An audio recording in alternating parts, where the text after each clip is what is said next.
Bonjour Marc. Barbara. Bonjour. Ça fait plaisir. Moi aussi. Ça me fait vraiment plaisir de t'accueillir ici, chez nous, dans le Sungo, avec cette belle chaleur, parce que tu as vraiment un message tout à fait singulier, spécifique à délivrer. Tu parcours le monde depuis plus de 30 ans maintenant, avec ton piano à queue, et tu improvises des concerts là où tu es. Et puis tu es aussi auteur, conférencier, enfin voilà. Et moi aujourd'hui, j'aimerais beaucoup te parler du dernier livre que tu as écrit, La clé d'être. Je vois qu'il a été lu, ce livre, La clé d'être. Je montre ça à mes amis. Tu fais l'éloge de la fausse note. Donc justement, tu dis pour ça qu'une des clés pour y arriver, c'est d'accepter notre imperfection. D'abord, on n'a pas le choix. Nous sommes des êtres par nature, voilà, imparfaits, défaillants, et on se rend compte qu'on passe notre vie à essayer de prouver le contraire. Et ça, c'est une souffrance. C'est une grande souffrance. On se sent coupable presque d'être justement pas au top, d'être pas performant, d'être parfois dissonant. Comme je te disais tout à l'heure, moi en tant que femme, et j'ai beaucoup d'internautes féminines qui me suivent, on essaye justement de tout concilier à la perfection, une bonne maman, une bonne épouse, une femme accomplie, une professionnelle, etc.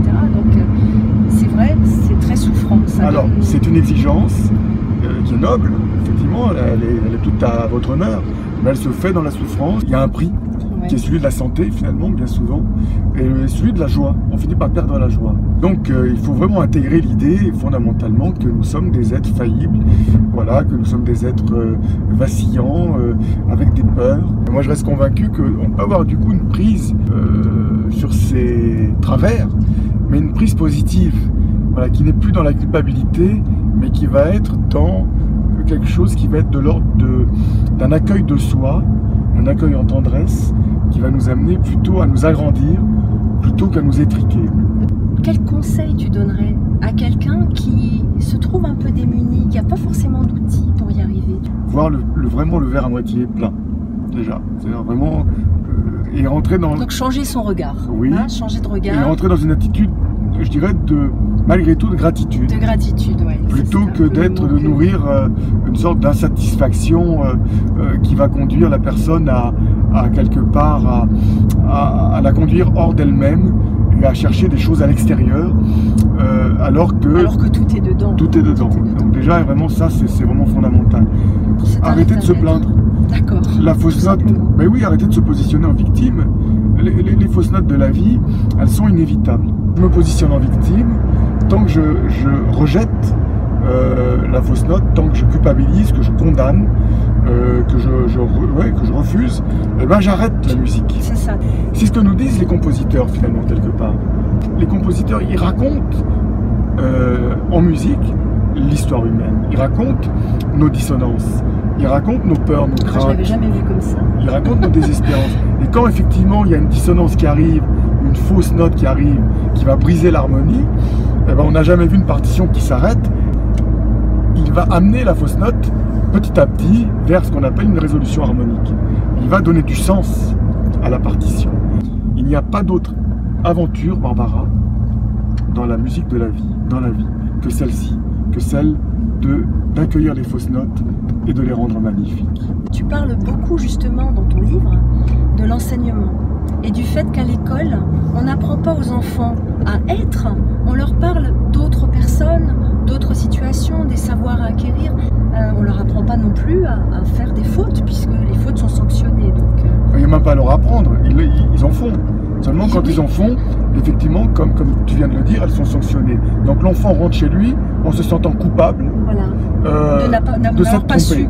Ou de s'être trompé. Alors que l'erreur, comme l'adage le dit, est humaine. Oui. Elle fait partie de la nature, de ce que nous sommes. Mais non seulement, c'est pas une tare d'être défaillant, d'être insuffisant. C'est pas une tare. C'est notre nature. Et on essaie d'éradiquer cette nature. Et donc, non seulement c'est pas une tare, c'est notre nature, mais c'est en plus, je dirais que c'est même une chance. Dans le livre, tu t'es beaucoup appuyé sur le mythe d'Icare. C'est Icare et Narcisse. Et on se rend compte que finalement, ce pauvre Narcisse qui a le tort de s'aimer, oui. Voilà, mais en fait, c'est pas un tort de s'aimer, c'est magnifique. On devrait tous, moi je trouve qu'on devrait tous être narcissiques. C'est pas mal d'être narcissique, c'est super D'ailleurs, c'est ce que dit Jésus, il dit aime-toi, aime-toi. Donc il faut s'aimer. La clé, moi je crois qu'elle est, oui, il faut être narcissique, mais la clé, c'est quoi? Eh ben, c'est, à la différence de Narcisse, ne garde pas ta beauté pour toi, mais offre-la aux autres. Offre-la aux autres. C'est ça la clé. C'est ce que tu es un être considérable, c'est ce qu'on devrait dire à nos enfants, parce que tu es un être unique, tu ne te répéteras pas dans l'histoire de l'univers, tu es un être irremplaçable, précieux. L'autre qui est à côté de toi l'est tout autant. Oui, c'est pas un danger, c'est pas un ennemi, c'est pas quelqu'un qui peut prendre. Oui, on n'est pas en compétition. Non, ce n'est pas l'exigence de la perfection qu'il nous faut incarner, c'est l'exigence, pour moi, de la délicatesse. Voilà, qui induit, pour moi, l'excellence.